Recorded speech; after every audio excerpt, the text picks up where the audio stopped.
Hello guys, welcome. Want to load up your Cash App with cash at Dollar General in 2025? Well guys, it's super easy. You don't even need your cash card, just your phone and some bills. First, open the Cash App on your phone. iOS or Android both work.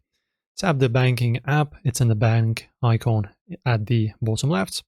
Scroll to Paper Money and hit it. This pulls up a map of stores near you. Dollar General should pop up since they're everywhere with over 18,000 locations. Tap a store, then hit Show Barcode. That's your ticket to deposit cash.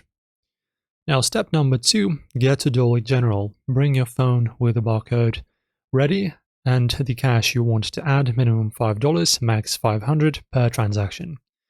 Tell the cashier you're loading your Cash App with Paper Money. Show them the barcode. Do not let them swipe a card, it's scan only. Hand over your cash and they will process it. You might need ID, so have it handy just in case. Now pay the fee. Dollar General charges a flat $1 per deposit pulled from your cash, so 20 means 19 hits your account.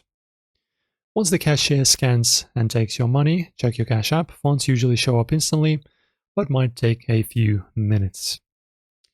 And that's how you add money to Cash App at Dollar General. Open the app, show the barcode, pay the buck, and check your balance. Guys, drop your experience below, like and subscribe. See you next time.